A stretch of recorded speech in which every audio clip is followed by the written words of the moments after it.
ঝাল ঝাল করে আমড়া মাখা সেই স্বাদ। হ্যালো, আসসালামু আলাইকুম। চলে এসেছি আবার আরেকটি নতুন ভিডিও নিয়ে। তো আজকে ঝাল ঝাল করে আমড়া মাখবো, সেটাই আজকে আপনাদের সাথে শেয়ার করব। চলুন শুরু করা যাক।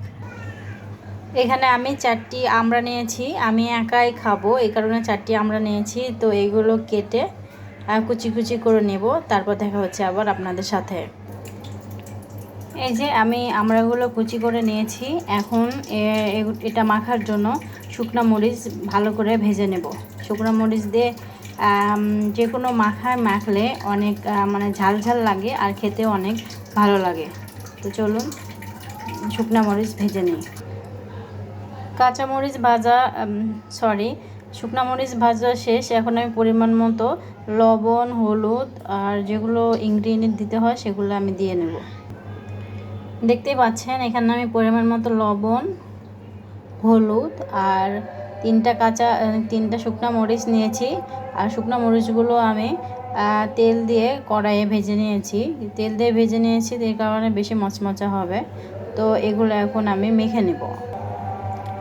এই যে এখানে আমার শুকনো মরিচ, লবণ, হলুদ মাখানো শেষ। এবার সরিষার তেল দিয়ে নেব। সরিষার তেল দিয়ে নিয়েছি আর মিষ্টি হওয়ার জন্য একটি চিনি দিলাম, যাতে ঝাল বেশি হলে একটু মিষ্টি মিষ্টি লাগে আর কি। তো এগুলো এখন আমি একত্রে মাখিয়ে নেব।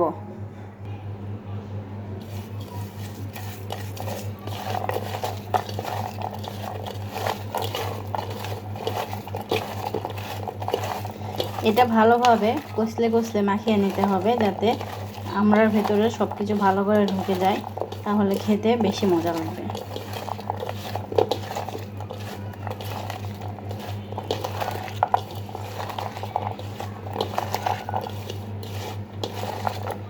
বাইরে একটু একটু বৃষ্টি হচ্ছে আর বিকালে এরকম আমড়া মাখা, আম মাখা, মুড়ি মাখা, চাল ভাজা মাখা, যাই মাখা হোক না কেন খেতে দারুণ লাগে। তো আমার বাসায় প্রতিদিন কোনো না কোনো মাখা থাকে, চাল ভাজা মাখা বা মুড়ি মাখা। তো এতগুলো আমি খেতে পারবো না, আমি একটু নেব আর আমার দেবরকে একটু দেব। এই যে এটা আমার দেবরকে দেওয়ার জন্য উঠিয়ে নিয়েছি। এটা ওকে দিয়ে আসবো আর আমি খাবো। আর আমার বাবাটা ঘুমাচ্ছে, তো ওর কাছে গিয়ে খাবো। এই যে এখানে আমার বাবাটা ঘুমাচ্ছে আর তার মা এখানে বসে আমড়া মাখা খাচ্ছে। তো সবাইকে ধন্যবাদ আমার সাথে থাকার জন্য। সবাইকে অসংখ্য ধন্যবাদ। সবাই ভালো থাকবেন, সুস্থ থাকবেন আর আমার বাবার জন্য দোয়া করবেন। আল্লাহ হাফেজ।